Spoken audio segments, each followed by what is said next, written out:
வணக்கம் வணக்கம் வணக்கம் வணக்கம் வணக்கம்.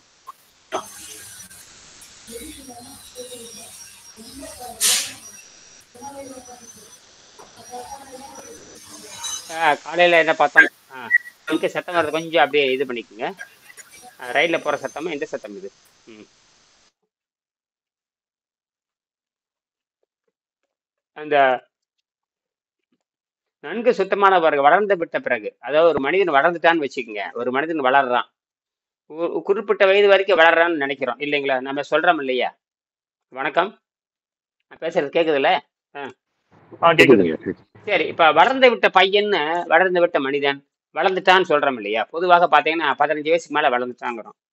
அவனுக்கு தான் சிறப்பெல்லாம் பண்றோம். என்ன பண்றோம்? சிறப்பு. 180ஆம் பக்கம் பார்த்தீங்கன்னா, 180ஆம் பக்கம், 100 180ஆம் பக்கம் முக்கியமானது. இந்த அமெரிக்கன் நேரம் 180ஆம் பக்கம் பார்த்தீங்கன்னா, ஆம்,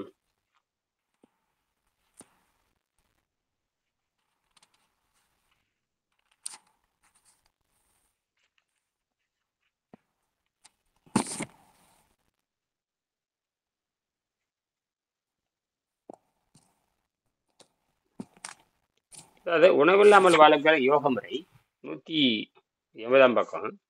உணவில்லாமல், அது விண்வெளி சக்தியிலிருந்து காற்றிலும் வாழுகின்றன. இது ஏற்கனவே வந்து விண்வெளி துறையினர் வந்து ஒரு 25 வருஷத்துக்கு முன்பாக 2002ல் நாசா விஞ்ஞானிகளால், நாசாங்கிறது வேற ஒன்றும் இல்லை, விண்வெளித்துறை. அந்த விண்வெளித்துறை வந்து விண்வெளியில் விண்வெளிகள் நீண்ட தூரம் பயணம் செய்வதற்கு இந்த பரிணாம அறிவியல் அடிப்படையில் மனிதன் எப்படி நீண்ட காலம் உணவில்லாமல் இருக்க முடியும் அப்படிங்கிறது, உணவு கட்டுப்பாட்டின் மூலமாக நீண்ட காலம் இருக்க முடியும் அப்படிங்கிறது தான். இந்த புலன்களை வெல்லாதவர்கள் மேற்கு நாடுகள் நாசமா போக, நாசமா போயிட்டானுங்க அவனுங்க.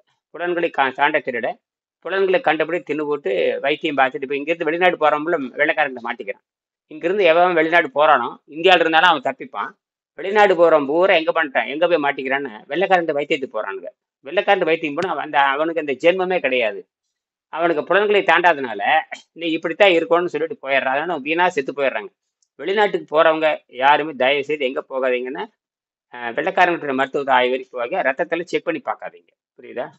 ரத்தத்தை எந்த காரணமும் செக் பண்ணாதீங்க. இந்தியாவில் இருக்கிற இப்போ எங்கிட்ட வந்துட்டா நீங்கள் ரத்தத்தை செக் பண்ணி பாருன்னா, ரத்தம் எந்த அளவுக்கு சுத்தமாக இருக்குது, உடல் எந்த அளவுக்கு கரையுதுன்னு அப்படின்னு. நம்ம உடம்புல சுத்தப்படுத்தணும்னு வச்சுக்கோங்க. ஒரு மனிதனுக்கு வந்து பார்த்தீங்கன்னா 13 ஹீமோகுளோபின் சொல்லுவாங்க. ஹீமோகுளோபின் 13, ஹீமோகுளோபின் 14 அப்படின்னு சொல்லுவாங்க. சில பேர் 15, 16 போகும். அதாவது யோக முறையில் வந்து ஹீமோகுளோபின் அதிகமாயிட்டே போகும். யோக முறையில் தான் ஹீமோகுளோபின் அதிகமாகும். இது வெள்ளைக்கார மூட்டங்களுக்கு புரியாது. யாருக்கு புரியாது? திருப்பி சொல்லுங்க. அங்க வெள்ளைக்கார முண்டங்களுக்கு புரியாது. வெள்ளைக்கார முண்டங்களுக்கு புரியாதனால அவன் 3 தான் இருக்கணும், 7 தான் இருக்கு வெள்ளைக்கார முண்டங்கள் சொல்றாங்க. இந்த வெள்ளைக்கார முண்டங்கள் நம்பி என்னுடைய மாணவர்கள் நிறைய பேர் வாழ்க்கையை இழக்கிறாங்க. புரியுதுங்களா? காலையில பேசும்பொழுதுதான் தெரிஞ்சது, இனிமேல் வந்து வெள்ளைக்கார மருத்துவ ஆய்வுக்கு போகாதீங்கன்னு சொல்லிட்டேன். புரியுதா? அந்த வெள்ளைக்கார முண்டங்களுக்கு ஒரே அளவு இந்த பன்னி முண்டங்கன்னு தெரியா போச்சு. அவன் பன்னிக்கறி தின்னு தின்னு அவனுக்கு வந்து அந்த 6லயே 3லயே இருக்கும்னு நினைக்கிறான். 3ல 6ல இருந்து எப்படிடா 16? இது யோக முறையில உணவு சுத்தமாகின்ற பொழுது ரத்தத்தில் இருக்கிற வந்து மறைஞ்சிருக்கிற அந்த இரும்பு சத்து, மறைஞ்சிருக்கிற அந்த காற்று, மறைஞ்சிருக்கிற அந்த ஆக்சிஜன், மறைஞ்சிருக்கிற அந்த நைட்ரஜன் மேல வந்து அது 16 காட்டுது. உடனே அங்க இருக்கிற லேப்ல இருக்கிற அந்த அமெரிக்க முண்டங்களும் சரி, ஐரோப்பா முண்டங்களும் சரி தடுமாறுறாங்க. எப்படி இப்படி அதிகமாகுது அப்படின்னு. அறிவு கட்ட முண்டங்களா? இதுதான் பரிணாம அறிவியல். புரியுதா? காலையில என் நண்பர்கிட்ட, மாணவர்கிட்ட 1 மணி நேரம் இதை பத்தி பேசினேன். இனிமேல் வெள்ளைக்காரன் முண்டங்கிட்ட போகாதீங்கன்னு சொல்லிட்டேன். அவர் குருட்டடை போய் மாட்டி சிக்கி சீரழிஞ்சு கடைசியில பெரிய ஒரு ஒரு அலுவலகத்தில் ஒரு அதிகாரி தான், ஏதோ ஒரு துறையில மிக பொறுப்பில் இருக்காரு. பிடிச்சி காட்சியாச்சு, இனிமேல் போகாதீங்க அப்படின்னு. புரியுதா? 1 மணி நேரம் அவர் வந்து நேரில் பேசுறது விவாதமே வேண்டாம், எதுவும் பதிவு பண்ணாதீங்க. சரி, பதிவும் பண்ணல, சும்மா வாட்ஸ்அப்லயே சும்மா பேசணும். பேசி இப்ப புரியுதா உங்களுக்கு? ஆக நான் சொல்றது என்னன்னு கேட்டீங்கன்னா, நம்ம ஆராய்ச்சிக்கு வந்து ஹீமோகுளோபின் அதிகமாகணும். என்ன ஆகணும்? ஹீமோகுளோபின் அதிகமாகணும். வெள்ளைக்காரன் வெள்ளைக்காரன் இல்லை, பரிணாமம் நமக்கு சாதகமா இருக்கு. யார் பசி தாக்கத்தை கட்டுப்படுத்துறாங்களோ, பசி தாக்கத்தை கட்டுப்பட்டு மரணமில்லா பெருவாழ்வுக்கு போயாகும். நம்ம வந்து மரணத்தை எதிர்க்கிறோம். அதே விஷயமே நம்ம நோக்கம் என்ன? மரணத்தை எதிர்க்கணும். மரணத்தை எதிர்க்கிறோம்னா ஜீரண நீரவே எதிர்க்கணும். அவன் என்ன சொல்றான்னா, ஜீரண நீர் சுரந்துட்டாவே மரணம் நிச்சயம் எழுதியிருக்கான். ஜீரண நீர் சுரந்துட்டாவே ஆங்கிலத்தில் எழுதியிருக்கான். ஜீரண நீர் சுரந்துட்டாவே மரணம் நிச்சயம் எழுதியிருக்கான். அதே தான் திருவள்ளுவர் வந்து ஜீரநீர் சுரந்துட்டா மரணம் நிச்சயம் எழுதியிருக்காரு. புரியுதுங்களா? ஆதாரம் காட்டுட்டா ஃப்ரீ ரெடிக்கல்னு போருங்க. இவரு நம்ம சொந்த இவரு திருலோச்சந்தர் திருலோகச்சந்தர் சொல்லுங்கய்யா. ஃப்ரீ ரேடிக்கல்னு போடுங்க. Free radical in medical science biochemistry in free radical போடுங்க. Biochemistry in free radical. அதனால free radical in biochemistry போடுங்க. ஃபுல் டீட்டெயில் வரும். அது என்ன சொல்றாங்கன்னா, இந்த ஃப்ரீ ரெடிக்கல்ங்கிறது கேஸ்ட்ரிக் ஜூஸ். ஃப்ரீ ரெடிக்கல்னு கேஸ்ட்ரிக் ஜூஸ் போடுங்க. ஃப்ரீ ரெடிக்கல்னு போடுங்க. ஃப்ரீ ரேடிக்கல் வெறும் மிஸ்ஸிங் எலக்ட்ரான் இன் பயாலஜின்னு போடுங்க. ஓகேங்க, பாக்குறேங்க. என்ன வருதுன்னு பாருங்க. அது என்ன சொல்றாருன்னா, அந்த ஜீரநீர் சுரந்துட்டாவே நோய் நிச்சயம் அப்படிங்கிறான். அதாவது ஃப்ரீ ரெடிக்கல்னாவே வயிற்றுல சுரக்கிற ஜீரண நீர்னு பேரு. வயிற்றுல சுரக்கிற ஜீரண நீருக்கு வந்து நம்ம கேஸ்ட்ரிக் ஜூஸ்ன்னு சொல்லுவோம், அல்லது வந்து டைஜஸ்டிக் ஜூஸ்ன்னு சொல்லுவோம். நாம வந்து வாத நீர், பித்த நீர், கொடிய நீர், கொடிய நீர்னு சொல்லுவோம். அதாவது மனிதனுக்கு ஜீரநீர் சுரந்துட்டாவே மரணம் நிச்சயம். திருப்பி சொல்லுங்க. ஜீரநீர் சுரந்துட்டாவே மரணம் நிச்சயம் அப்படின்னு. அதாவது in biology என்ன போட்டுக்கன்னா, in biology free radicals are unstable molecules that are produced during normal cell metabolism. They can damage DNA, lipids and proteins, which may increase the risk of cancer and other diseases. அப்படி இன்னொருக்கா திருப்பி சொல்லுங்க. Okay, in biology free radicals are unstable molecules that are produced during a normal cell metabolism. மெட்டபாலிசம்னா அதான் அந்த anabolism metabolism சொல்றாங்க. மெட்டபாலிசம்னா அந்த ஜீரணம் ஆகுது இல்லையா, அப்போ they can damage DNA, lipids and proteins, which may increase the risk of cancer and other diseases. இப்ப புரியுதுங்களா? கேன்சர் ஏன் வருதுன்னு புரியுதா? திங்கறனாலதான் கேன்சர் வருது. என்னனால கேன்சர் வருது? திங்கறனாலதான் கேன்சர் வருது. நீங்க அதுக்கு பதில் சொல்றான். அதுக்கு பேர் ஆக்சிடேஷன் சொல்றேன். அப்ப ஆக்சிடேஷன் அதற்கு எதிரானது ஆன்டி ஆக்சிடேஷன் பேரு. ஆக்சிடேஷன் அண்ட் ஆன்டி ஆக்சிடேஷன் ரெண்டு இருக்கு. இது பாத்தீங்கன்னா, நீங்க சில உணவுலாம் பாத்தீங்கன்னா, தேனு, டீ தூள், கிரீன் வெஜிடபிள்ஸு, ஃப்ரூட்ஸு, வெஜிடபிள்ஸு, அப்புறம் டீ தலை, இந்த மாதிரி பாத்தீங்கன்னா ஆன்டி ஆக்சிடென்ட் ஃபுட்டுன்னு போடுவாங்க. நீங்க டீ பாக்கெட் வாங்கினீங்கன்னா ஆன்டி ஆக்சிடென்ட் ஃபுட்டுன்னு போட்டிருப்பான். இந்த கிரீன் போட்டு நடுவில் ஒரு வட்டமா ஒரு புள்ளி மாதிரி வச்சிருப்பான். வட்டமா இந்த பச்சையா போட்டாவே ஆன்டி ஆக்சிடென்ட் ஃபுட்டுன்னு பேரு. அது என்ன தெரியுமா? இந்த வயிற்றுல சுரக்கிறப்போ வாயில வைக்கிற வாழைப்பழமோ கீரையோ காய்கறியோ வைக்கிறீங்க. அப்ப வைக்கும்போது என்ன கேட்டீங்கன்னா, இதுல இருக்கிற ஒரு எலக்ட்ரான் வந்து அந்த ஃப்ரீ ரெடிக்கலுக்கு வந்து ஒரு எலக்ட்ரான் தானமா கொடுத்துரும். என்ன கொடுத்துரும்? அதுல வந்து அந்த ஃப்ரீ ரெடிக்கல் எல்லாமே ஒரு எலக்ட்ரான் இல்லாதது என்று பொருள். கொடூரமான அரக்கனானது. அந்த ஜீரநீர் வந்து ஒரு எலக்ட்ரான் மிஸ்ஸிங்ல வரும். அது என்ன பண்ணும்னா, பக்கத்தால இருக்கிற எலக்ட்ரானை திருட ஆரம்பிக்கும். செல்லு நம்ம உடம்புல சதையில இருக்கிற செல்லை திருட ஆரம்பிக்கும். ஆனா இந்த காய்கறி பயோ செல் தானே, காய்கறி ஃப்ரூட்ஸ் வெஜிடபிள்ஸ் என்ன பண்ணோம்னா, தங்கிட்ட இருக்கிற எக்ஸ்ட்ரா இருக்கிற எலக்ட்ரானை அதுக்கு தானம் பண்ணிடு. தானம் பண்ணா அது அமைதியாயிரும். யாரு? இந்த ஜீரநீர் என்ன ஆயிடுது? அந்த ஜீரநீர் அமைதியாயிடுது. எதுல இருந்து எடுத்து எலக்ட்ரான் திருடிக்குது? இந்த தானம் பண்ணுது. எது? இந்த கீரைகளும் காய்கறி பழங்களும். அதனாலதான் இதுக்கு பேரு ஆன்டி ஆக்சிடென்ட். அது பேரு ஆக்சிடேஷன் ஃபுட்டு. இதுக்கு பேரு ஆன்டி ஆக்சிடென்ட் ஃபுட்டுன்னு பேரு. அப்ப நாம என்ன பண்ற, அந்த ஆக்சிடேஷன் நடக்கிறதே நிறுத்திடுறோம். என்னது? அந்த ஜீரநீரே ஸ்டாப். அதாவது அப்ப நம்ம தண்ணி குடிக்கிறதுனால அந்த ஃப்ரீ ரேடிக்கல் என்ன ஆகுது? அப்போ சைலண்ட் ஆயிருது. அது வெளியே வர்றது இல்ல. வெளியே வந்தா தானே சாகடிப்பு நீ. இல்லைங்க, இப்போ அந்த தண்ணி குடிக்கிறதுனால அந்த ஃப்ரீ ரேடிக்கல் அந்த தண்ணில இருந்து அமைதியாகி விடுகிறது. முடிஞ்சு போச்சு. அமைதி. அடுத்தது என்ன? இது கேலோஷன் என்ன சர்ச் பண்ணீங்க? Free radical about biology. Just free radical in பயாலஜின்னு போடுங்க. ஓகே, நன்றி. அதுக்கு ஏன்னா ஃப்ரீ ரேடிக்கல்னா நிறைய கெமிஸ்ட்ரியில வேற மாதிரி காட்டும்.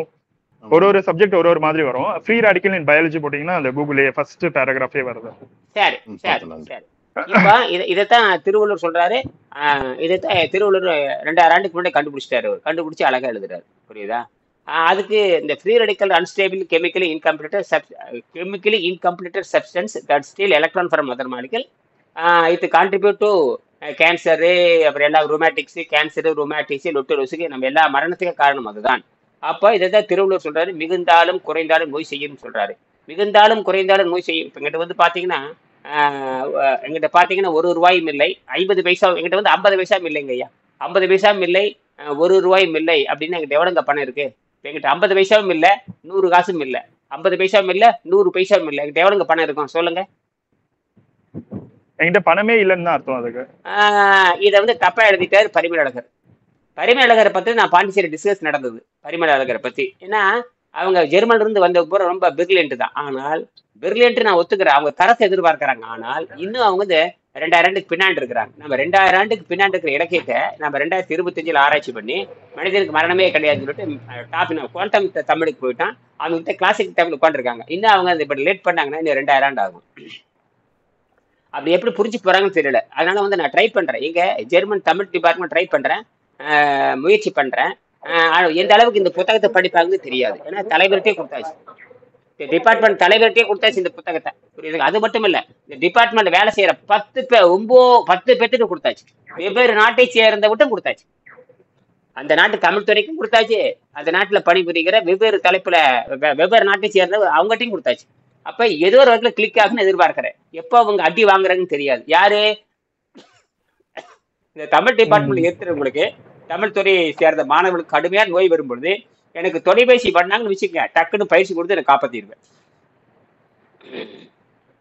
நிச்சயமா அந்த 10 பேருக்கு கடுமையான நோய் வரப்போகுது. ஏன்னா எல்லாருமே தாறுமாறான உணவு பழக்க முடியவங்க. என்ன உணவு பழக்க முடியும்? உணவு முறைகள் வந்து சீரான உணவு முறை இல்லை. ஆனா ஆராய்ச்சி வந்து தமிழ் ரொம்ப நல்லது. ஆராய்ச்சி வந்து தமிழ், அது தப்பு சொல்ல முடியாது. நீ ஆராய்ச்சி படிச்ச இப்ப சாராயம் குடிக்கிறவங்க தமிழ் படிச்சுட்டு இருந்தாலும் தப்புன்னு எப்படி சொல்ல முடியும்?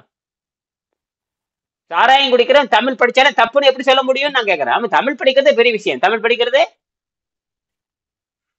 பெரிய விஷயம். சொல்லுங்க, பெரிய விஷயம்.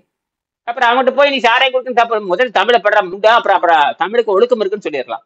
தமிழுக்கு அதுல தமிழ்ல நீங்க வந்து திருக்குறள் படிச்சேதான் ஒழுக்கத்தை பேச முடியும். மத்ததை படிச்சுன்னா ஒழுக்கமே கிடையாது. எங்க ஒழுக்கத்தை பத்தி எங்க சொல்லியிருக்குது? திருவள்ளுவர் தனியா ஒழுக்கமே எழுதியிருக்காரு. திருவள்ளுவர் ஒழுக்கத்துக்கான அதிகாரமே தனியா இருக்கு. அப்புறம் என்ன, நீங்க சிலப்பதிகாரம் படிச்சீங்கன்னா என்ன இருக்கு? தனியா ஒழுக்கம் இருக்குதா? ஒண்ணுமே இல்லையே. அது வந்து ஒரு மிகப்பெரிய காப்பியம், வாழ்வியல் நூல் சொல்றீங்க. அப்ப நாம என்ன நீதி நூல்களை படிக்கணும்? நம்ம நோக்கமே நீதி நூல்கள் தான். அவன் வளைய பதிசியும் குட்டர்கேசியும் படிச்சு உட்காந்துருக்கானுங்க. என்ன பண்ண முடியும்? வளையாபதியும் குட்டர்கேசி பத்தி என்ன பண்ண போறீங்க? இப்போ நல்ல வேலை இது இறங்கி வர்றாங்க. கிட்டத்தட்ட அவங்க 100 கோடி செலவு பண்றாங்க. அதெல்லாம் இருக்கட்டும், நான் விஷயத்துக்கு வரேன். இப்போ ஜீரநீர் சுரந்தாலே மரண நிச்சயங்கள் சரியா போச்சா? அப்ப ஆனா இந்த ஜீரநீர் எதோட தொடர்புடையது? ஐம்புலன்களோடு தொடர்புடையது. எதோட தொடர்புடையது? ஐம்புலன்கள். இப்ப எதை நீங்க தடை செய்ய போறீங்க அப்படின்னு ஐம்புலன்களையும் செலுத்தாமல் பார்த்துக்கணும். ஐம்புலன்களையும் இதன்பால் செலுத்தாது பார்த்துக்கணும். எது நீங்க பாத்தீங்கன்னா ஜீரநீர் சுரக்குதே இல்லையா? அதனாலதான் சொல்றாரு, திருவள்ளுவர் சொல்றாரு, நீங்க நோன்பு இருக்கும் பொழுது உணவை பற்றி நினைக்காதீர்கள்ங்கிறாரு. என்னது நோன்பு இருக்கிற பொழுது உணவை பற்றி நினைக்காதீர்கள்? அதுக்கு திருக்குறள் எழுதியிருக்காரு. நோன்பு இருக்கிறப்ப உணவை பற்றி நோன்பு இருக்கின்ற பொழுது உணவை நினைக்காதீங்கன்னு எழுதியிருக்காரு. எதை நினைக்காதீங்க? உணவை நினைக்காது. திங்கிறத பத்தி சொல்லல, உணவை நினைக்காதேன்னு எழுதியிருக்காரு. எங்க நினைக்காம இருக்க முடியும் உங்களால?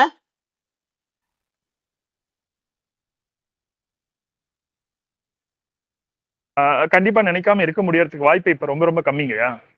ஆனா திருவள்ளுவர் அந்த மாதிரியான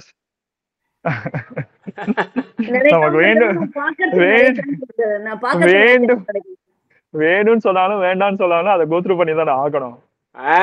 வள்ளுவர் எழுதியிருக்காரு, நீங்க நோன்பு இருக்கிற பொழுது உணவை பற்றி நினைக்காதீர்கள் அப்படின்னு எழுதியிருக்காரு. ஒரு குறளே இருக்கு, சரிங்களா? அந்த குறள் இருக்கட்டும். அதுலயே நல்லா ஆராய்ச்சி பண்ணி பார்த்தேன்.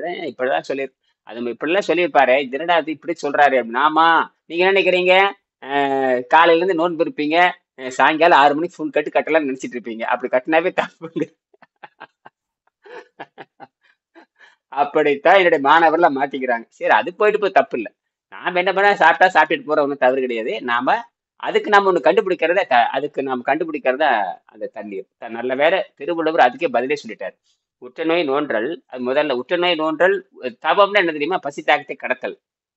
அந்த பசி முதல்ல பசியை வந்து தாண்டி போகணும், பசியை வந்து அடக்கணுங்கிறதா வந்து பரிணாமத்தினுடைய கொள்கை. ஏன்னா ஒட்டுக்குடல் சொல்றோம் இல்லையா, அப்பெண்டிக்ஸ் சொல்லுவோம். அப்பெண்டிக்ஸ் வந்து எந்த பயனற்று மாட்டுறது. அப்பெண்டிக்ஸ்னால மனிதனுக்கு பயன் இல்லை, சரியா? இது மனித குலத்துக்கு மட்டும் சாத்தியம். இப்ப நம்ம பண்றது மனித குலத்தை ஆராய்ச்சி பண்றான். மனிதன்கிறது மனத்தால் ஆனவன். நல்லா புரிஞ்சுக்குங்க, மனிதன் மனத்தால் ஆனவன், உடலால் ஆனவன் அல்ல. என்ன சொல்றீங்க? மனதால் ஆனது. அப்ப மனதால் ஆனதவன் ஹீலிங் வித் மைண்ட் பவர் அங்கதான் போகணும். மனதை வைத்துக் கொண்டுதான் ஆரோக்கியத்தை கொடுக்கணும். அப்ப அதுதான் டாக்டர் ரிச்சர்ட் சாமிஸ் பெரிய சயின்டிஸ்ட் அமெரிக்காவில். அவர் வந்து ஹீலிங், அவர் எம்டி ஸ்பெஷலிஸ்ட், ப்ரிவென்டிவ் மெடிக்கல் சென்டர்ல இருக்காரு. எங்க மேரின்ங்கிற அமெரிக்காவில் மேரின்ங்கிற இடத்துல, மேரின் அப்படிங்கிற இடத்துல ப்ரிவென்டிவ் மெடிக்கல் சென்டர்லோட மிகப்பெரிய ஒரு பொறுப்பு இருக்காரு. அவர் பேர் வந்து டாக்டர் ரிச்சர்ட் சாமிஸ் எம்டி. அவர் தான் சொல்றாரு ஹீலிங் வித் மைண்ட் பவர். மனதின் மூலமாக அவர் வந்து பாத்தீங்கன்னா இன்டகிரேட்டட் மெடிக்கல் சென்டர்னு சொல்லுவாங்க. இன்டகிரேட்டட் மெடிக்கல் சென்டர்னு சொல்லுவாங்க. அதாவது ஒருங்கிணைந்த பல்துறை தத்துவத்தை சார்ந்த மருத்துவம். என்னது? ஒருங்கிணைந்த பல்துறை மருத்துவத்தை சார்ந்த மருத்துவம். அப்படி இந்தியாவில இப்பதான் வருது. அமெரிக்கால எல்லாம் கலந்து செய்வாங்க அவங்க. எதுல தப்பிக்கிறான்னு பாப்பாங்க. அது பத்தி இந்த மருத்துவங்கன்னு கிடையாது. அந்த ஏதோ ஒரு தத்துவத்தை இந்த தத்துவத்தில் இருக்குது இல்லையா, இன்னொரு தத்துவத்தில் இருக்குது இல்லையா, எந்த தத்துவத்தின் அடிப்படையில் அந்த நோயாளிக்கு சால்வேஷன் கிடைக்குது, அதுதான் பிரச்சனை. அப்ப எது சிறப்பு எது தாழ்வுன்னு கிடையாது. அந்த நோயாளி விடுதலை அடையும். என்னது?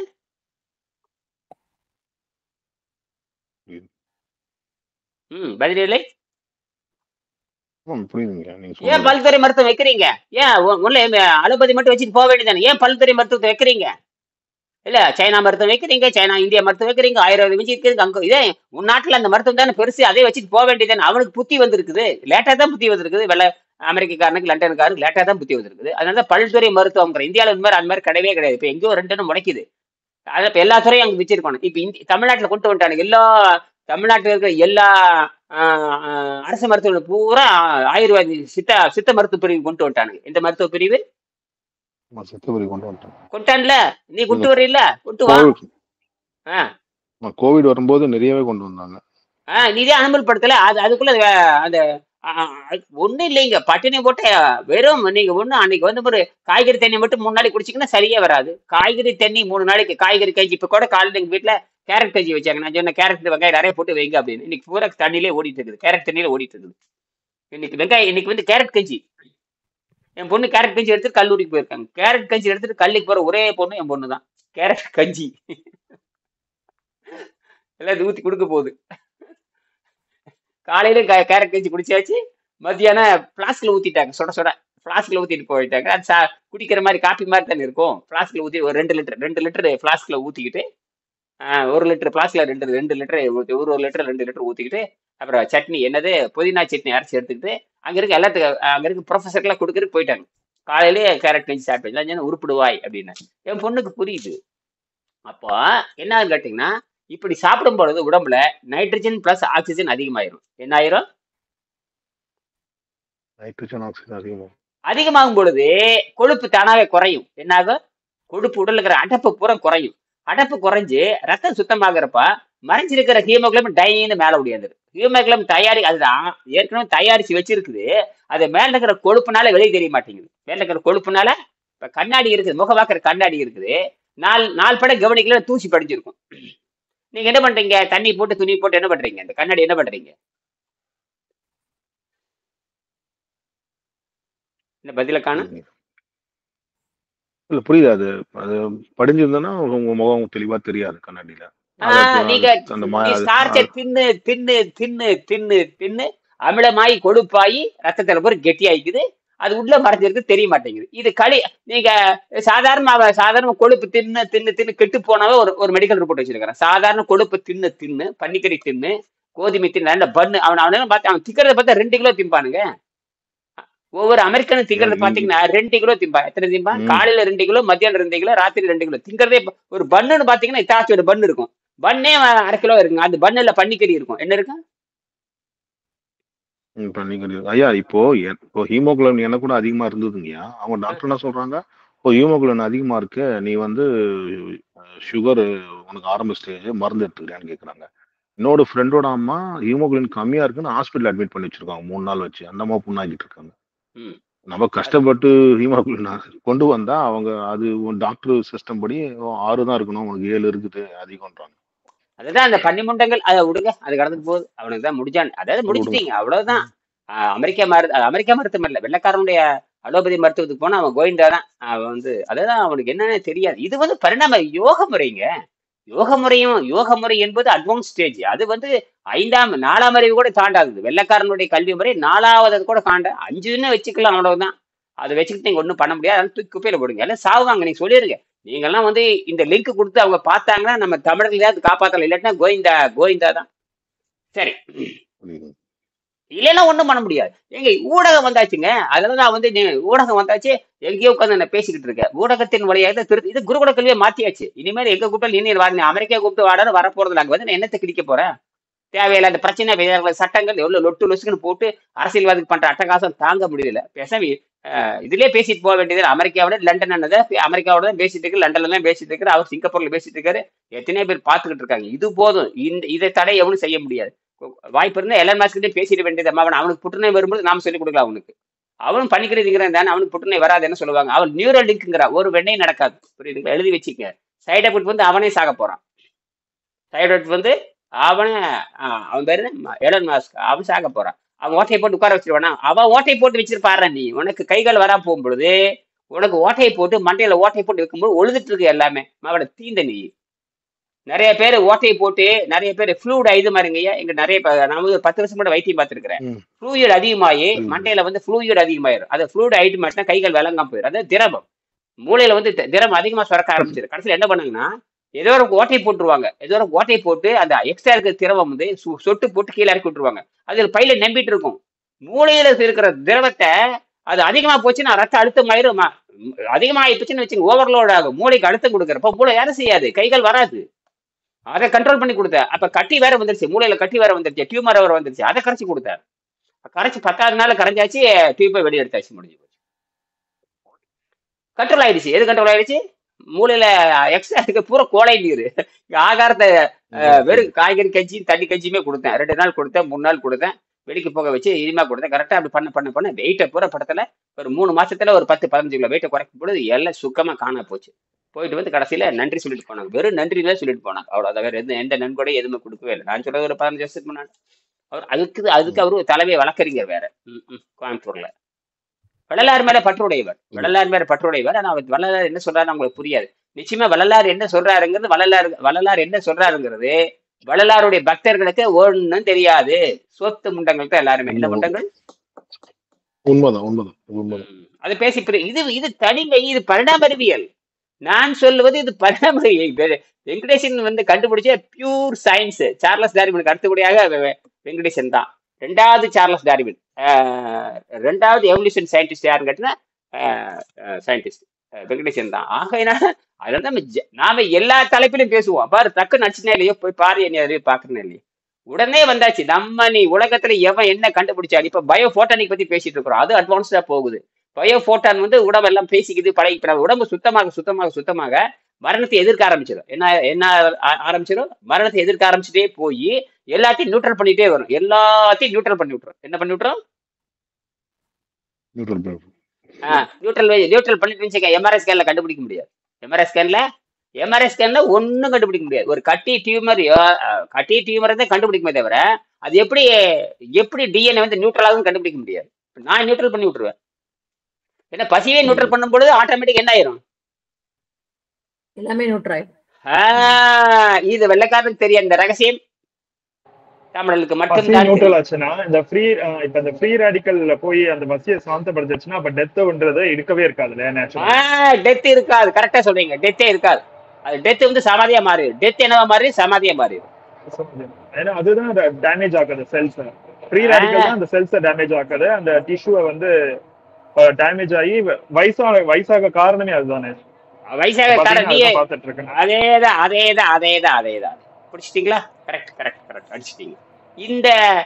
இதுல கூடுதல் தகவல், இந்த கூடுதல் தகவல்லாம் இதுல வெங்கடேசன் புத்தகத்தில் இருக்காரு. அவருக்கு தெரிஞ்சதை எழுதிட்டு போயிட்டாரு. நான் அட்வான்ஸா போயிடுவேன். நான் யாரு? இன்னைக்கு 2025 என்னடா சொல்றேன்னா அதை எடுத்து தூக்கி போட்டு போயிடும்.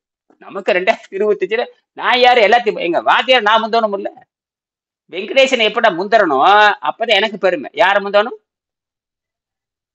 வெங்கடேசன் இதெல்லாம் சொல்லிட்டு இருக்காரு பொழப்பு இல்லாம. அவர் 2017 முடிச்சுட்டு, நாங்க 2025 அட்வான்ஸ் சொல்ல வேண்டிய அதுதான் விஷயமே. நாம நியூட்ரல் தான் நம்மளுக்கு. அப்ப பசி நியூட்ரல் பண்ணிட்டு அப்ப உடம்பு எப்படி இருக்குது? நைட்ரஜன் புரோட்டீன் மாறுது. சரி, நைட்ரஜன் காத்துல நைட்ரஜன் 78 இருக்குது, ஆக்சிஜன் 21. இது மனிதன் உலகம் தோன்றுகின்ற பொழுது சிங்கிள் செல் ஆர்கனைசேஷன் வருகின்ற பொழுது வந்தாச்சு. அப்பவே உடம்புல வந்து பூமியில வந்து 78 விழுக்காடு நைட்ரஜனும் 21 விழுக்காடு ஆக்சிஜன் இருக்கும்போது அந்த சூழலில் இது வாழ்ந்து பழகிடுது. அப்போ அது ரெண்டுமே உள்ள போகுது உடம்புல. எது போகுது? ரெண்டுமே உள்ள போகுது. நீ காத்து ஆக்சிஜன் மட்டும் உள்ள போகுது, ஆக்சிஜன் மட்டும் உள்ள போகுதுன்னு சொல்றீங்க. அது அறிவே இல்ல. சுவாசம் பண்ண ரெண்டும் தானே உள்ள போகணும். மூக்கு கொடுத்து எதுங்க ஆக்சிஜன் மூக்கு போகும், கொடுத்துட்டுனா நைட்ரோஜனும் போகும். அப்ப அந்த ஆக்சிஜன் போகும், நைட்ரோஜனும் போகும். அப்புறம் எல்லாமே அதுவே என்ன தான் அந்த பண்ணுது? இதுல அப்ப அது போகும்ல. அதுக்கான பங்களிப்பு செய்யவே செய்யாதா? இப்ப இப்ப அதை மட்டும் தான் சுவாசிட்டு இருக்கிறீங்களா? பக்கத்துல இருக்கிற கார்பன் கேஸ், மீத்தேன் கேஸ், அந்த கேஸ், இந்த கேஸ், எல்லா கேஸும் காத்துல கலந்தாச்சு. அதையும் சேர்ந்து தானே உள்ள இருக்கிறீங்க. இப்ப தூயமான நைட்ரஜன் காத்த உள்ள போயிட்டு சுவாசிக்கிறீங்க. என்ன பண்ணுதுங்க சார்? நைட்ரஜன் உள்ள போயிட்டு என்ன பண்ணுது? நைட்ரஜன் உள்ள போயாச்சுன்னா இப்ப நம்ம யோக முறையில அது ஆட்டோமேட்டிக்கா ஃப்ரீ நைட்ரஜன் வந்து இது புரோட்டீனா கன்வெர்ட் ஆயிடும். ஓ இல்லம்மா, நார்மலா மத்தவங்களுக்கு நார்மலா கன்வெர்ட் ஆகாது. ஏன்னா உள்ள அவன் போற போய் வெளியே கார்பன், வந்தா ஏன்னா அவன் போற சளி தானே திங்கிறான். அவன் கிலோ கணக்குல சளி திங்கிறான். இட்லி செடியும் பால் செடியும் திங்கிறான். அப்ப இட்லி செடியும் பால் செடியும் தின்னுட்டு என்ன ஆகும்? புரோட்டீனை கன்வெர்ட் ஆகாம சளியோட நின்னுக்குது. அது போய் புரோட்டீனை கன்வெர்ட் பண்ண விட மாட்டேன். பூரா சளி ஏறி நின்னுக்குது. என்ன ஏறி நின்னுக்குது? சளி ஏறி. இட்லி என்ன திங்கிறீங்க? இட்லி தின்னா அது கெட்டி செளி, பால் குடிச்ச திரவ செளி. இப்ப ரெண்டையும் தின்ன சளி தான் திங்கிறான் எல்லாருமே. எது திங்கிறா? சளி. எதாக்கி கொடுக்குறீங்க? உங்க வீட்டுக்காரருக்கு எதாக்கி கொடுக்குறீங்க? உங்க குழந்தைகளுக்கு எதாக்கி கொடுக்குறீங்க? சளி. அப்புறம் சளி கொடுத்து எம்மளா வந்தா இப்பவே நீங்க என்ன பண்றீங்க? ரெடி பண்ணிட்டீங்க எல்லாத்தையும். உங்க கையால நீங்க கொள்றீங்க. இது அப்படியே வழி வழியா வந்துருச்சு. யோசிக்கல யாருமே என்ன பண்றது. அப்ப சாவு நிச்சயம் இல்லை. அப்ப சாவுதான். எல்லாரும் சாவுறாங்க, நானும் சாவுறாங்க. சரி, அப்ப எதுக்கு இந்த யோக மார்க்கம் இருக்கு? ஐயா நல்லா சொல்லுவாரு. மாவுதான் சாவுதான். நோ ஐயாவோட வேதம் நல்லா சொல்லுவாரு. மாவு நோவு சாவு. ஐயாவோட தாரக வந்துடும். டிஷர்ட் அடிச்சு போட்டுக்கலாம். மாவு நோவு சாவு. Free nitrogen is converted to protein through process called nitrogen fixation.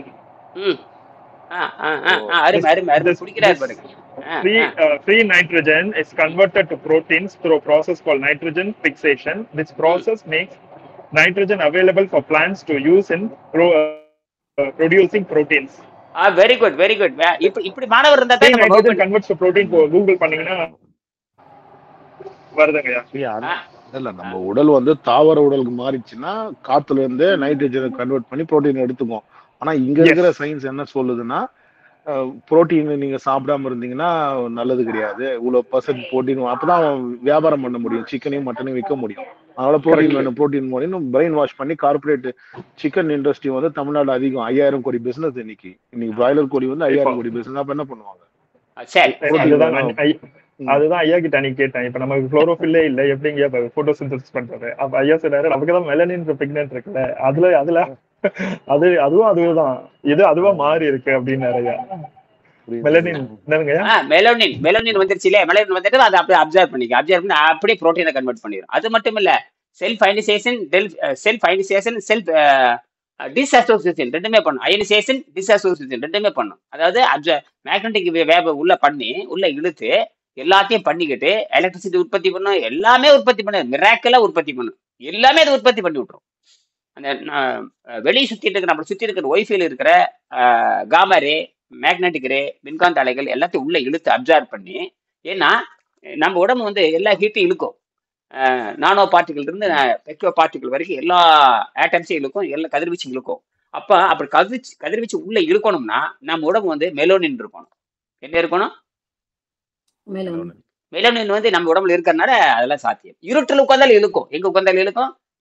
இருட்டுவே எனர்ஜியை மாத்திரும். எதை மாத்தும்? வெளிச்சத்திலேயே உடம்பு இழுக்கும். வெளிச்சத்திலேயே இழுக்கும், இருட்டுலயும் இழுக்கும். நம்ம மெலோனின் வந்து நம்ம மெலன் அப்படின்னு கேட்டீங்கன்னா வெளிச்சத்திலேயே இருக்கும். மெலனின் எதிலும் அதிகமா இருக்கும், காளான்ல அதிகமா இருக்கும். மஷ்ரூம், ஈட்டபிள் மஷ்ரூம் காளான்ல வந்து அதிகமா மெலனின் இருக்கும்.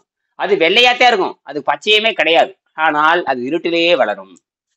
இருட்டில் இருக்கிற காமா ரேடியேஷன் எடுத்து சாப்பாடா மாத்திட்டு இனப்பெருக்கம், அருமையா இனப்பெருக்கம் பண்ணும். எப்படி பண்ணும்? அப்ப சூரிய வெளிச்சம் இல்லையே, தேவையே இல்லைன்னு அர்த்தம். சூரிய வெளிச்சம் தேவையே இல்லை அப்படின்னு. சூரிய வெளிச்சம் இல்லாம கூட அப்ப மஷ்ரூம் சாப்பிடலாம் இல்லையா? சாப்பிடலாம். சுத்தப்படுத்துறதுக்கு சாப்பிடலாம். அருமையா வெளிக்கு போகுமே, ஃபைபர் அருமையா இருக்கும். சாப்பிட்டா டமக்குன்னு அப்படியே 4-5 மணி நேரத்துல கலந்துட்டு வரும். இவெல்லாம் 24 மணி நேரம் ஆகுங்க. நீங்க சாதாரண உணவை நீங்க இப்படி கணக்கு வச்சுக்கங்க. ஒரு உணவை சாப்பிடுறீங்க, 24 மணி நேரம் கழித்து தான் அது வெளியே போகணும் அனாட்டமி சொல்லுது. இறப்பையில ஒரு 4 மணி நேரம், சிறுகுடல்ல கொஞ்ச நேரம், அது ஒரு 2-3 மணி நேரம், அப்புறம் பெருங்குடல்ல ஏதோ சில மணி நேரங்கள், அப்புறம் நகர்ந்து போறதுல சில மணி நேரங்கள், இப்படிலாம் போட்டு கரெக்டா 24 மணி நேரம் ஒரு கதை மழை போகுதுங்கிறான். நீங்க அப்படி பாத்தீங்கன்னா ஒரு இட்லியே திங்கிறீங்க, இட்லியே தோசை ஏதோ ஒன்று திங்கிறீங்க, அது உடலை விட்டு நீங்கிற வரைக்கும் என்ன விடக்கூடாது, உள்ள வாயில எதுவும் போடக்கூடாது. நீங்க ஒண்ணு சாப்பிடுறீங்க ஐயா, அவ்வளவுதான் விஷயமே. ஏதோ ஒண்ணு தின்னு போட்டீங்க, இப்ப இறைச்சியே தின்னு போட்டீங்க, அந்த இறைச்சி உடலை விட்டு நீங்கிற வரைக்கும், இப்போ ஒரு 1/4 கிலோ இறைச்சி தின்னுட்டீங்க, ரைட், அது உடலை விட்டு நீங்கிற வரைக்கும் எதை சாப்பிடக்கூடாது, தண்ணீரை தவிர எது அருந்தக்கூடாது. அப்படி அருந்தீங்கன்னா உங்களோட உடம்பு டாக்டரா மாறிடும், நினைச்சு கூட பார்க்க கூடாது. ஐயா இதுல இப்போ 180ஆம் பக்கத்துல ஐயா என்ன போட்டிருக்காங்கன்னா 4-5 ஸ்டெப் போட்டிருக்காங்க. அதுல முதல்ல வந்து பயிற்சி பெரும்பாலும் ஓய்வில் இருந்து செய்யப்பட்டதுன்னு போட்டிருக்காங்க. ஆமா இது ஆமா, அது ஓய்வுல இருந்து செய்யறது ரொம்ப சிறப்பு. பயந்து நடுங்குறீங்கல்ல, அந்த பயந்து நடுங்குறவனுக்கு கூட ஹாஸ்பிட்டலைஸ் பண்ணி செய்யறதுங்கிற சிறப்பு தான். நீங்க ஓய்வு காலத்துல செஞ்சீங்கன்னா சீக்கிரம் அதே இன்னைக்கு தேவையில்லாத குழப்பம், அப்புறம் உடம்பு சுத்தம் பண்ணுகின்ற பொழுது அது ஓய்வு கேட்கும், ஓய்வு கேட்கறப்ப அப்ப போய் வேலை செய்யறது, அப்ப வண்டி ஓட்டுறது, அது எடுக்கிறது, சம்டி எடுக்கிறது, மப்டி எடுக்கிறது, தேவையில்லாது பண்ணி இதுவா அதுவா இதுவா, இதனாலதான் அதாச்சு, அதனாலதான் இதாச்சு, இதெல்லாம் தேவையா? உடம்பு சுத்தமாகின்ற பொழுது அது என்ன பண்ணும்னா தற்செயலாக சின்ன சின்ன நோய்களுக்கு உண்டாக்கும். அந்த நோய்கள் உண்டாக்க எதுக்கு நோய் உண்டாக்குனா ரெஸ்ட் தான் சொல்றதுக்காக. நீ வாயில மட்டும் இவன் ரெஸ்ட்னு சொல்லி போட்டு வாயை மூடுறது போட்டு ரெஸ்ட்ங்கிற பேர்ல வாயில உள்ள போட்டுக்கிட்டே இருக்கிறான். அந்த அடிப்படையே தப்பு. ரெஸ்ட் எடும்பா என்ன தெரியுமா அர்த்தம்? வாய்க்கு ரெஸ்ட் கொடுன்னு அர்த்தம். இதுக்கு நீ வாய்க்கு ரெஸ்ட் கொடுக்குறீங்களா? அடிப்படையே தப்பு பண்றீங்க. உடம்புக்கு ரெஸ்ட் கொடுத்துரும்.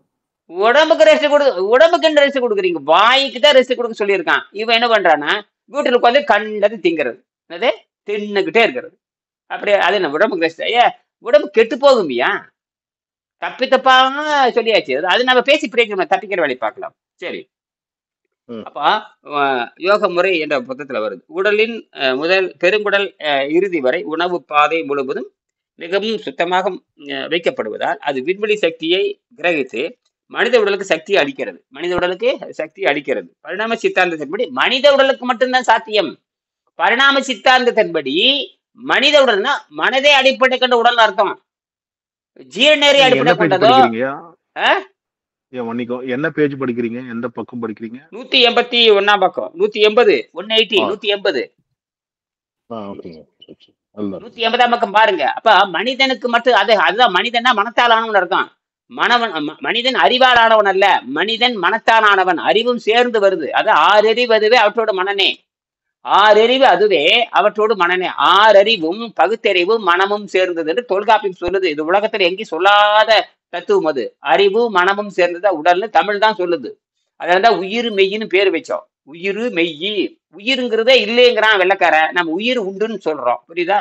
உயிர்னா என்னன்னே தெரியாது, மனம்னா என்னன்னு தெரியாது வெள்ளக்காரனுக்கு. இல்ல அதான் மனத்தன்மை வச்சுதான் மனிதன் பேர் வந்தது. மனிதன் வச்சுதான் வேர்ல்டு ஃபுல்லா மென்னு வந்தது. ஆமா, அப்ப மனசுல இருந்தா தமிழ்ல தான் மனம் சொல்லுது. மனம் தான் மனக்கை பார்த்து மனம். அப்ப ஆங்கிலத்துக்கான வேர் சொல்ல எங்க இருந்து போயிருக்குது? மனத்துக்கு. மனம்ங்கிற இந்த மேனுங்கிற வேர் சொல்லே வந்து பேசிக் ரூட், அந்த எட்டிமாலஜி, அந்த எழுத்து இந்த மனத்துல இருந்து போயிருக்குது. அப்ப ஆங்கிலத்துல மனம்ங்கு தமிழ் இருந்து நன்கொடையா கொடுத்துருக்குது. இந்த மாதிரி எல்லா உலகத்துல எல்லா மொழியிலும் பாத்தீங்கன்னா ஒரு 2 விழுக்காடு. உலகத்துல எத்தனையோ மொழி இருக்குது, 8000 மொழிங்கிறான். எந்த மொழியில பார்த்தாலும் அட்லீஸ்ட் 2% 3% தமிழ் மொழி இருக்கும். 100 வீட்டுக்குலாம் 2 விழுக்காடு 3 விழுக்காடு இருக்கும். அப்படி பார்த்தீங்கன்னா இங்கிலீஷ்ல பாத்தீங்கன்னா குறைஞ்சபட்சம் 8 விழுக்காடு மேல தாண்டிட்டு போயிடும். 8 விழுக்காடு மொழி தமிழ் இருந்து போனதுதான். அப்புறம் 88 90 அவனுக்கு இருக்கலாம். குறைஞ்சபட்சம் 8 விழுக்காடு மொழி.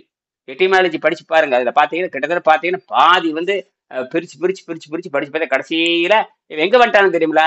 சமஸ்கிருதம் வந்துட்டானுங்க. சமஸ்கிருதம் தான் எல்லா மொழிகளுக்கும் மூல மொழிங்கிற ஐரோப்பியன் இந்தோ ஐரோப்பியன் லாங்குவேஜ். நேற்று கூட அதை பத்தி பேசிட்டு இருந்தேன். நடுங்கி போய் இருக்கிறாங்க. நான் சொன்னேன் தமிழ் சமஸ்கிருத மீசை ஜெராக்ஸ் சாப்பிட்ட தமிழ் நான் சொல்லிட்டேன். சமஸ்கிருத மீசை ஜெராக்ஸ் சாப்பிட்ட தமிழ் இருந்ததா எல்லாம் வந்தது அப்படின்னு சொன்னேன். அவங்க திருன்னு முடிக்கிறானுங்க எல்லாரும். நான் அதுக்கு சொன்னேன், ஒரு கான்ஃபரன்ஸ் நடந்துட்டு இருக்குதுங்க. கான்ஃபரன்ஸ் நடத்துறவங்க யாருன்னு கேட்டீங்கன்னா பல்துறை நாட்டு மாணவர்கள் எல்லாம் பிஹெச்டி பண்றானுங்க. அவனுக்கு வந்து ஒவ்வொரு நாட்டுக்கு வந்து ஆராய்ச்சி பண்ணிட்டு இங்க வருஷத்துக்கு ஒருக்க வருடாந்திரம் வருடத்துக்கு ஒருக்க சப்மிட் நடக்குது. என்ன ஆராய்ச்சி பண்றாங்க அப்படின்னு. ஒவ்வொரு தலைப்புல இந்த ஹேம்பர்க் யூனிவர்சிட்டி தமிழ் துறை வந்து எல்லாத்துக்கும் ஒரு தலைப்பு கொடுத்து ரிசர்ச் பண்ண சொல்லுது. கம்ப்ளீட்டா பர்ஃபெக்டா வரணும்னு. அதை டிஸ்கஸ் பண்ணி அதை விவாதம் பண்றதுக்கு தமிழ்நாடு வந்துடுறாங்க. எங்க வந்துடுறாங்க? வேலை அங்க பண்றாங்க. ஜெர்மனியில வேலை பண்ணிட்டு அது சரியா தவறான்னு பாக்குறதுக்கு நேரம் எங்க கொண்டு வந்துடுறாங்க? பொதுமக்கள் பார்வையில். இப்ப நாங்களே பொதுமக்கள் பார்வை அதுல வரும் பொழுது பாத்தீங்கன்னா இந்த இதை பத்தி ஆராய்ச்சி பண்றாங்க. யாரை பத்தி ஆராய்ச்சி பண்றாங்க? அதுல திருக்குறள் வருது, தொல்காப்பியம் வருது, எல்லாமே பண்றாங்க. என்ன சொல்ல வந்த குரூப் ஸ்டடி, அதாவது இல்ல கலந்தாய்வு செஞ்சுதான் படிப்பாங்க. எல்லாரும் அவங்களோட வியூஸ் சொல்லி சேர்ந்து புரிஞ்சு படிக்கிறது. அது நம்ம பண்ற மாதிரி பண்ற அப்ப புரிதல் ஈஸியா நடக்கும். நீங்க தனியா விட சேர்ந்து படிக்கும் போது புரிதல் நடக்கும். ஒருத்தர் பெர்ஸ்பெக்டிவ் டிஃபரெண்ட் ஆங்கிள் வந்து புரிஞ்சு அவங்க கரெக்டா பண்றாங்க. அதுல இருந்து பொதுமக்கள், நாங்களே பொதுமக்கள் பார்வையாளர்கள், நாங்களாம் அந்த பொதுமக்களுக்கும் தனியா ஏற்பாடு. எங்களுக்கு எல்லா செலவும் அவங்க தான் பண்றாங்க. போக்குவரத்து செலவு மட்டும் தரல, மட்டும் தங்குற செலவு, சாப்பிட்ற செலவு, அறை செலவு, எல்லாம் லக்ஸுரி. எல்லாம் பிரான்ஸ் பெரிய பெரிய அரண்மனை மாதிரி வீடு, அதுல தங்க வச்சாங்க எங்களை. சரியா? எல்லா வசதி, சகல வசதி இருக்குதுங்க. சரி, அதை இருந்துட்டு போட்டு அவங்களுக்கு இந்த புத்தகத்தை கொடுத்தாச்சு. எப்ப வெளிச்சம் வரும்னு தெரியாது. எப்போ வெளிச்சம் வரும் தெரியும். இதாண்டா வெளிச்சம்னு சொல்லியாச்சு, ஓரளா சொல்லியாச்சு. ஆனா அவன் தாய்மொழியும் வேற, அவன் 4 மொழி, அவன் தலையெழுத்து பாருங்க. அவன் ஹங்கேரிம்பான். ஹங்கேரிக்கும் இங்கிலீஷுக்கும் சம்பந்தம் கிடையாது. ஹங்கேரி மொழி படிச்சாகணும், அப்புறம் இங்கிலீஷ் மொழி படிச்சாகணும், அப்புறம் தமிழ் மொழி படிச்சாகணும். இந்த 3ஐயும் படிச்சு அவன் தேடுறதுக்குள்ள திண்டாடி முண்டாடி முடிஞ்சா போச்சு கதை. தமிழ்ல எதுலையுமே ஒழுக்கம் இருக்காது. இதுல இங்கிலீஷ்ல எந்த ஒழுக்கம் கிராமட்டிக்கல் கிடையாது, ஒழுக்கம் கிடையாது, வெட்டிமாலஜி கிடையாது, வேர்ச்சொல் கிடையாது. கடைசியில பார்த்தா எங்க போகுது? சமஸ்கிருதத்துக்கு போகுது. சமஸ்கிருதம் வந்து இந்தியா யூரோப்பியன் லாங்குவேஜ் இருக்கிறான். அதுவும் தப்பு. கடைசியில அதுக்கு ஒரு விளக்கம் சொன்னேன். அது பேசிட்டு இருக்க குறுக்கு சார், நம்ம தான் குறுக்குல ஓட்டுவோம் இல்ல, என்ன டக்குன்னு மைக்க பிடிங்கிடுவானு, என்ன சம்மந்தம் எல்லாம் பேசுற அப்படின்னு. நம்ம தப்பு பண்றான்னு நமக்கு தெரியுது. அப்புறம் டக்குன்னு மைக்க பிடிங்கிடுவோம். ஐயா இது தலைப்பு வேறங்க அப்படின்ட்டுருவாங்க. டக்குன்னு பிடிக்கிட்டாங்க. அப்ப நான் சொன்னேன், அந்த இதை பத்தி பேசிட்டு இருந்தாங்க. அது என்ன, ஒரு சமஸ்கிருதம் ஒரு சொல்லல ஏதோ ஒரு சொல்லி பேசிட்டு இருந்தாங்க. அப்புறம் ஒரு தமிழ் கல்வெட்டியல் ஆராய்ச்சியில் வந்திருக்காரு. அவர் வந்து ஒரு தலைப்புல பேசிட்டு இருக்காரு. அவர் வந்து அந்த டாபிக்ல பேசுறாங்க. அப்புறம் டாபிக் பேசினதுக்கு அப்புறம் ஒரு கரெக்டா 15 நிமிஷம் டிஸ்கஷன் சொல்லுவாங்க. Public discussion. பப்ளிக்னா பொதுமக்கள் கேள்வி கேட்கலாம். பொதுமக்கள் மட்டும் நாங்க 26 பேர் போயிருந்தோம். அவங்க பார்த்து ஆச்சரியப்பட்டாங்க. 26 பேர் வந்திருக்கிறீங்களா அப்படி. அவங்க ரொம்ப சந்தோஷங்களை பார்த்தோன்னே ஒருத்தர் வரமாட்டேன்னு நினைச்சிட்டு இருந்தா 26 பேர் வந்திருந்து பார்த்து அவங்க ரொம்ப சந்தோஷம். எப்படி இதெல்லாம் நம்பவே முடியலன்னாங்க. அப்புறம் நான் உன்னை கேள்வி கேட்டேன். ஆமா, அப்ப அதுக்கு ஒரு இந்த அங்க வஸ்திரம் ஒரு சொல் வந்துச்சு. அங்க வஸ்திரம் அது ஒண்ணும் கிடையாதுங்க. அங்க வத்திரம்னு பேரு. இந்த வத்திரம்னு சொன்னாங்க, இசை தூக்கி உள்ள போட்டான். உள்ள போட்டு வஸ்திரம் தான். தமிழ் இப்படித்தான் பண்ணுவாங்க அவங்க. அது அப்படித்தான் பண்ணுவாங்க. அதுக்கு நான் சொன்னேன், நூல் நெய்வாங்க. நூல் நெய்தா புடவை நீண்டு போகும். நீண்டு போன துணிக்கு பேரு புடவின்னு பேரு. நீண்டு போற துணிக்கு பேரு புடவைன்னு சொல்லுவாங்க. அந்த புடவை தான் அகழ்ந்து பரவுகிறப்ப புடவியா மாறு. அந்த புடவைக்கு இன்னொரு பேரு விண்வெளி, ஆகாசம்னு சொன்னேன். இன்னைக்கு புடவின்னு போட்டு பாருங்க, ஆகாசம்னு வரும். புடவினா பறந்து விரிந்து இருக்கிற வெட்டவெளி. அதேதான் ஒரு புடவைங்க நீண்டு நெடிஞ்சு விரிந்து இருக்குன்னு பேரு. அது என்ன பண்ணுவாங்கன்னா, இந்த நீண்டு இருக்கிற புடவைய இடையில குறுக்கு வெட்டுவாங்க. வெட்டி போட்டா அது பேரு வேட்டின்னு பேரு. வெட்டி போட்டா என்னது? வேட்டி. அளவு சரியா வந்துருது. இந்த வேட்டிய வந்து இசு சேர்த்துன்னு வச்சுங்க. வேட்டியில இசு சேர்த்துக்கு நடுவுல வேஷ்டி. இந்த வேஷ்டிங்கிறது சமஸ்கிருதம், வெட்டிங்கிறது தமிழ். போட்டா ஒரு அடி டிமீர் ஒரு குண்டை போட்டேன். சைலண்ட் எல்லாருமே. இதுதான் சமஸ்கிருதம் சொன்னேன். இந்த வேட்டின்னு சொன்னா அவன் இசை போட்டுருவான். இசை போட்டு விஸ்டி. அவனுக்கு வேர்ச்சொல்லே கிடையாது. அவனுக்கு வேர்ச்சொல் எங்க இருந்து போயிருக்கு? தமிழ் இருந்து போயிருக்கு. அதான் சொன்னேன். சமஸ்கிருதம் மீசிய ஜெராக்ஸ் ஆப் தமிழ் சொல்லிட்டேன். சமஸ்கிருதம் இருந்து தமிழ் இருந்து வந்த இன்னொரு வடிவம். அது எங்களோட குழந்தைன்ட்டு நாங்க. அதுக்கு புரியுதே இல்லையா? ஆனா அவங்க சமஸ்கிருதத்தை நம்புறாங்க. முதல் சமஸ்கிருதம் தான் அவனுக்கு படிச்சானுங்க. யாரு? ஜெர்மனிக்காரன் படிச்சது முதல் சமஸ்கிருதம் தான். ஏன்னா மூலம் அங்கிருந்தா வந்திருக்குன்னு தெரிஞ்சு போச்சு. கடைசியில பார்த்தா சமஸ்கிருதம் சவுத் எக்ஸ்ப்ளோர் பண்ணல.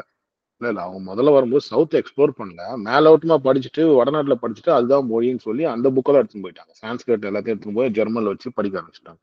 அவங்க சவுத்ல எக்ஸ்ப்ளோரும் பண்ணல. சவுத் பத்தி புரியாது, தமிழ் பத்தி புரியாது. ஆமா, இப்பதான் தமிழ்ல இப்ப நீங்க சொல்றது சரிதாங்க. இப்பதான் தமிழுக்கு இது தமிழ் தானே தெரிஞ்சு போச்சு. அதனாலதான் 100 கோடி ரூபாய் ஒதுக்கி இருக்கானு. ஆச்சரியப்பட்டேன். அதனாலதான் நான் என் பொண்ணை கூட்டிட்டு இதுல எப்படியாவது உள்ள போயிடுன்னு சொல்லிட்டு உள்ள வந்தேன். இமெயில் கொடுத்து போட்டு சும்மா பண்ணலங்கய்யா. அது அவங்க இது சிங்கப்பூர், கம்போடியா அந்த வரைக்கும் இந்த தமிழ் மன்னர்கள் போனதுனால அவங்க வந்திருக்கிறாங்க. அவங்க சும்மா வரல. அவனுங்க இந்த தமிழ் வந்து எல்லா இடத்துலயும் பரவி இருக்கு. இந்த சவுத் டிப்ல இருந்து சவுத் ஏஷியனும் இந்த பக்கமும் போயிருக்கு. மத்திய இப்ப ம் சொல்ற அந்த பெர்ஷியன் அங்கெல்லாம் கூட தமிழோட இப்ப மொகஞ்சதாரோ ஹரப்பெல்லாம் அவங்க ஆராய்ச்சி பண்ணிட்டு தான் வரானுங்க. எப்படி இந்த ஒரு நாகரிகம் அவங்களால குழம்பி குழம்பி போறானுங்க. ம் அது குழப்பிட்டானுங்க. ஆரியன் இந்த திராவிட நாடுகளும் குழம்பிட்டானுங்க. அப்புறம் ம் இப்பதான் ஒத்துக்கிறானுங்க. ம் தோண்ட தோண்ட அங்கங்க லிங்கம் வருது அதுன்னும் போது இப்ப இது என்ன ஒரு மாதிரி ஹிடனா இருக்குன்னு இப்ப யோசிக்கிறாங்க. இந்தோனேஷியால ஒரு பில்டிங் தோணுனா இது வந்து இந்த சிவலிங்கம் வருது. எங்கேயோ திரைக்கடலோடியும் திரவியம் தேடுன்னு ஒரு இது வச்சு நிறைய பேர் அங்க வெளிநாட்டுக்கெல்லாம் போயிருக்காங்க அந்த காலத்துல எல்லாம் கூட. ஆமாமா அதெல்லாம் போய் 200 நாடுகள்ல தமிழ் இருக்காங்க. இப்ப 200 நாடு அது மட்டும் இல்ல 200 நாடுகள்லயுமே கடல் இந்த இந்த தண்ணீர் எங்க நீரோடை கடலோடை இங்க பாத்தீங்கன்னா அங்க இருக்கிற பேர்லாம் பாத்தீங்கன்னா ஊர்னு முடியுது. எல்லாம் ஊர்.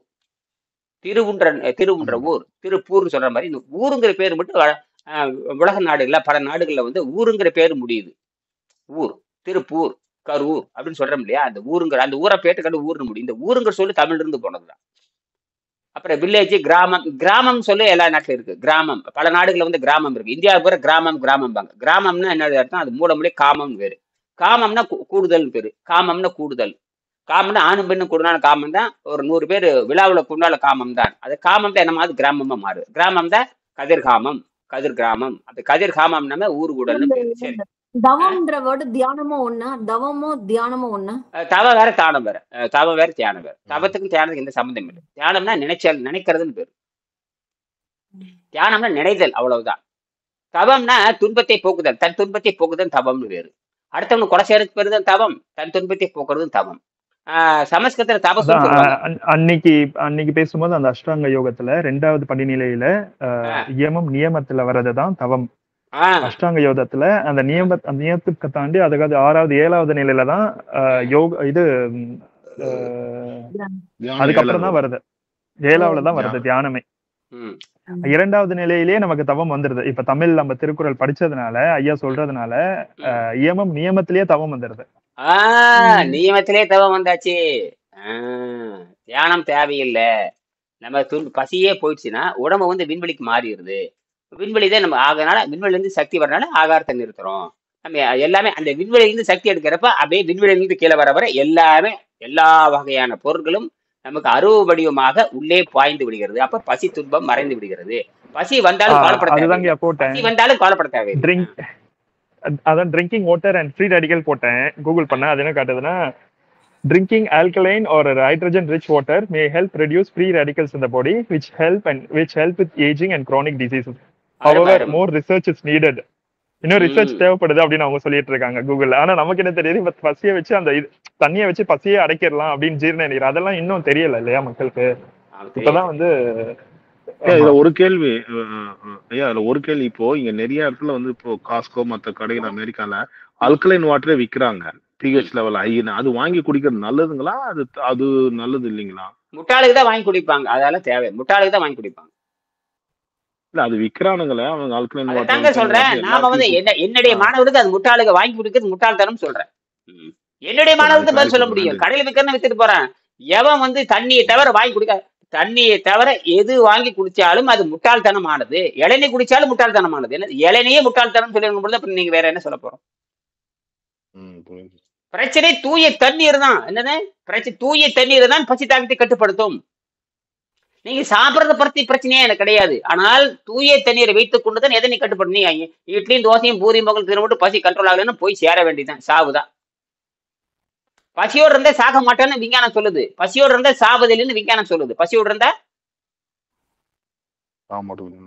சாவே கிடையாதுன்னு நோபல் பரிசே வாங்கிட்டான். அப்புறம் இதுக்கு மேல என்ன சொல்றது? அது எவனும் பேச மாட்டாங்க. அதெல்லாம் பேசுற வம்பு. நீ இருக்கேன்னு கேப்ப, நான் இருக்கிறேன். பசி வந்தா பசியோடு இருந்தா தான் புற்றுநோய் நல்லாகுன்னு விஞ்ஞானம் சொல்றது. பசியோடு இருந்து போக வேண்டியது தானே. அப்புறம் என்ன? புற்றுநோய் நல்லாகும் பொழுது பசிங்கிறது புற்றுநோயா? நான் திருப்பி கேட்கறேன். பசிங்கிறது புற்றுநோய் கிடையாது. அப்படி எதுக்கு பசிக்கு திங்குறீங்க? பசி தின்பது என்பது வேறு. அந்த தப்பு நடந்து போச்சு. நீங்க உங்க பழக்க வழக்கத்தில் இட்லி தின்னுட்டு இருக்கிறீங்க. பழக்க வழக்கத்தில் தண்ணி கொண்டு வாங்கல, செத்து போயிருவீங்களா? அது யாரும் செய்யலையே. உங்களுக்கு கணக்கு நேரம் முதல்ல கையில பசியது நோய்னு சொல்லிருக்காங்க. அந்த பசியை ஆத்துறது. அப்ப பசி நோய்னா தண்ணி தானே அது அடக்கும். தண்ணி தானே அது. சரி, பசி நோய்னா அது தண்ணி தானே மருந்தது. அப்ப அது குணப்படுத்துறது யாருன்னு கேட்கற. பசி குணப்படுத்துறது யாரு?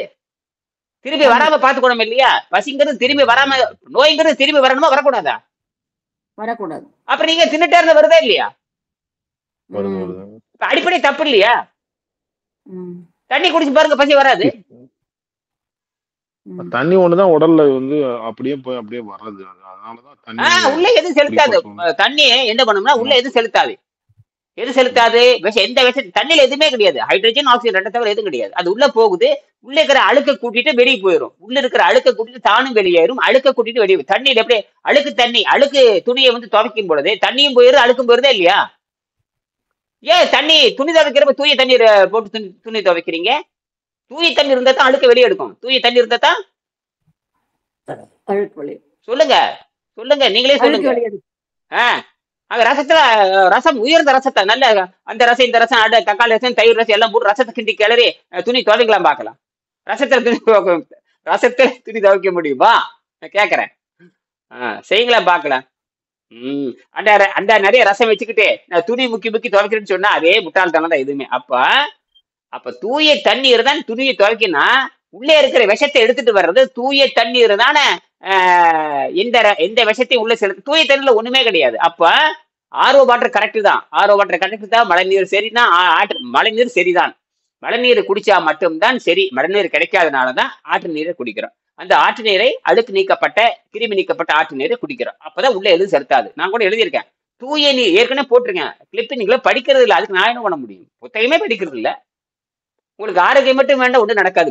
தத்துவத்தை படிக்காம அது புரிந்து கொள்ளாமல் ஒன்னும் நடக்காது. அதனால இந்த 1ஆம் பாடத்துல இருந்து இப்ப இன்னொன்று கேட்கப்படுற எல்லாரும் 1ஆம் பாடத்தை நாளைக்கு மனப்பாடம் அடிச்சிடணும். 1ஆம் பாடத்தை படிக்கணும். 1ஆம் பாடம் 1ஆம் பாடம் வந்து ஜனனத்தை ஏற்பட கொண்டது. 47வது பாடம் வந்து மரணத்தை ஏற்பட கொண்டது. நேரடி முடிச்சு போட்டாச்சு. 1ஆம் பாடம் ஜனனம். எங்க ஜனனம்னா பிறக்கிறதுன்னு அர்த்தம். அந்த பிறவி எப்படி ஆகுது, அந்த பிறவியாகி அது எப்படி மாறு, அது 1ஆம் பாடத்திலேயே பிறப்புன்னு சொல்லி சமாதின்னு சொல்லியாச்சு. 47 பாடத்துல எப்படி எப்படி சாவு வரும்னு சொல்லியாச்சு.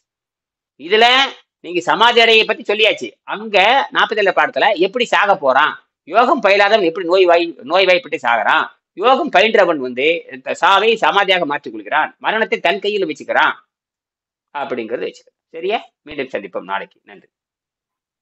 நன்றி.